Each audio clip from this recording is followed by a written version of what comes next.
Exercise 2.2. Welcome back. We are continuing with polynomials. Okay. So we covered exercise 2.1 in our last video. So this is exercise 2.2. Find the value of the polynomial 5x minus 4x squared plus 3 at 1x equal to 0, 2x equal to minus 1 and 3x equal to 2. So how do we find the value of a polynomial? See, there are values of x given. So all we have to do is substitute the value of x, right, for x in the polynomial. Okay. See, the polynomial given is 5x minus 4x squared plus 3. So if you have to find the value of the polynomial at x equal to 0, substitute 0 in place of x in the polynomial. So you get 5 into 0 minus 4 into 0 square plus 3. Now the first two terms will become 0 because 5 into 0 is 0, 0 square is 0 again, 0 into 4 is 0, hence what remains is the constant 3. So the value of the polynomial px at x equal to 0, which is represented by p of 0, is equal to 3.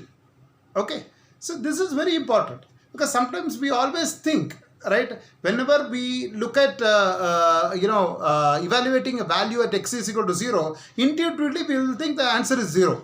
Many people commit such mistakes, but in the case of polynomial, the value of x, the value of the polynomial at x is equal to 0, p of 0 is equal to 3. It can be greater than 0. Okay.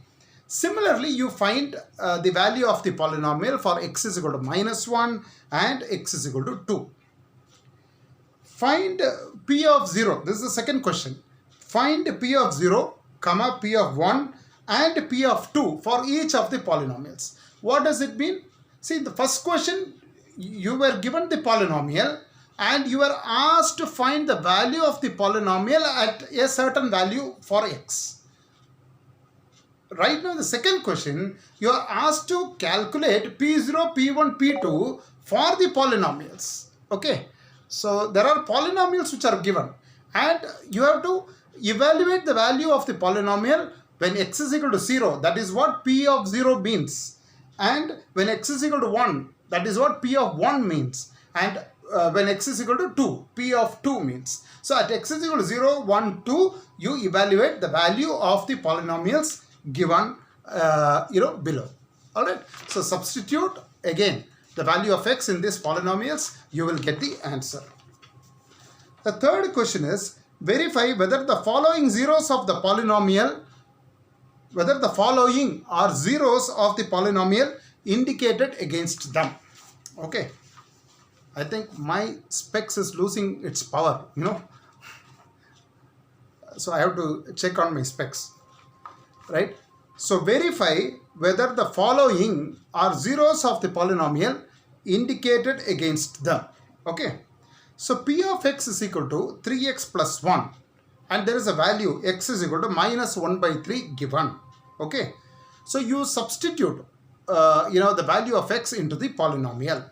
If the value of the polynomial evaluates to 0, to a value called 0, then the particular value of x given is a 0 of the polynomial or root of the polynomial, right? This we have learnt in our videos. So zeros of a particular polynomial are that value of the variable at which the value of the polynomial becomes 0. Okay, so this is what is called 0 of the polynomial or root of the polynomial. For a linear polynomial, we know it has one unique 0. Okay. For a linear polynomial, it has one unique 0. A linear polynomial of the form x plus a. Right? If it has to have a 0, x plus a should evaluate to 0. Put x plus a is equal to 0. X equal to minus a. That is the only unique value for or unique 0 for that linear polynomial. So a 0 is that value of the variable. When substituted in the polynomial, you get the result as 0. Okay. So you can verify with other sums in these lines. Once you understand about 0, it becomes very easy to solve these problems.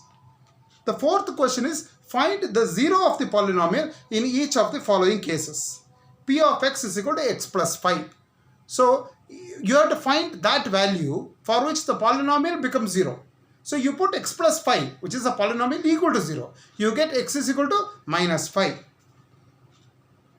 Similarly, you can solve the other problems. Okay, these are all straightforward only. All right. Okay, so we have completed exercise 2.2. Now in our next video, we will discuss on exercise 2.3. Okay, if you have any doubts, I'm keeping on repeating in every video.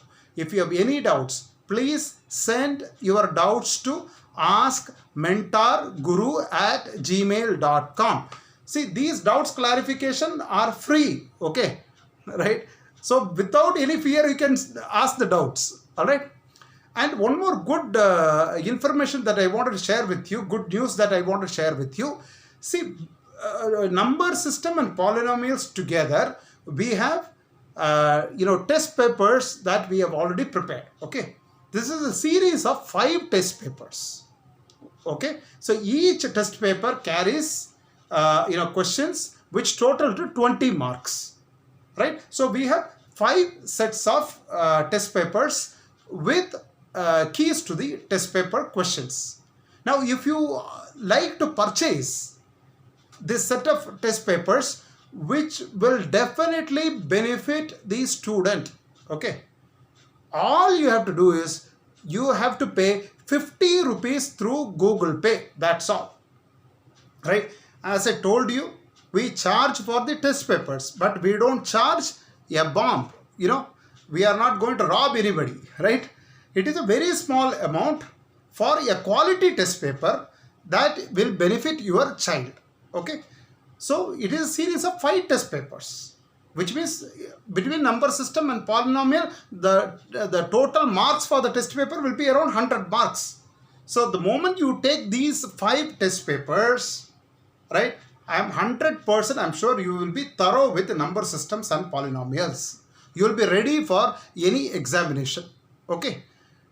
The way to approach these test papers is your child or you, if you are a student, you should take one test paper. The first test paper you should take. Now you will have lot of doubts in that test paper.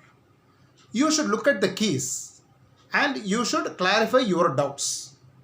Now when you take the test paper, you should be disciplined enough to take it as if it is a examination conducted by the school, so that you can self-evaluate as to where your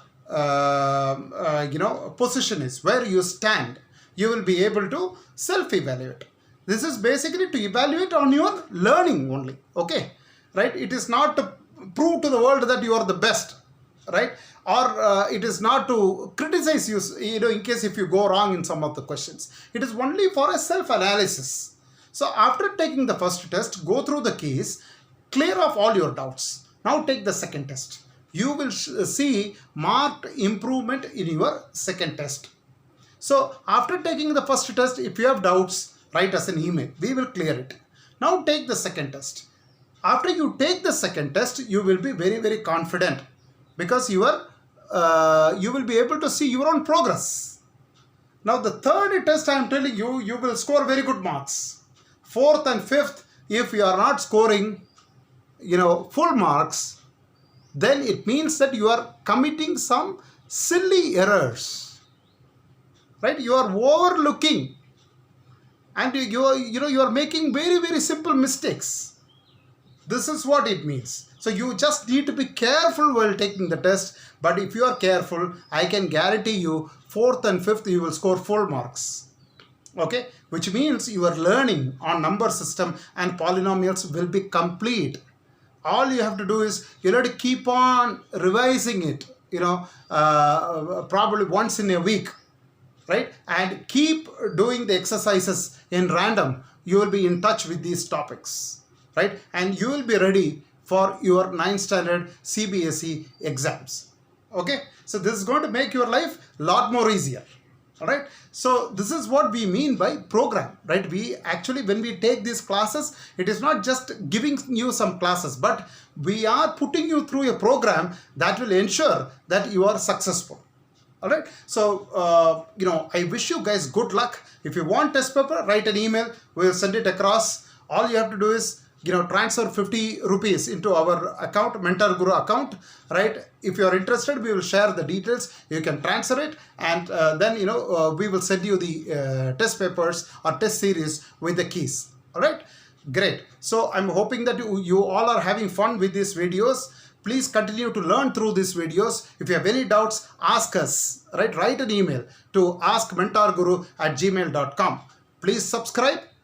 Please press the bell button. Please share it with your friends. Okay? Thank you.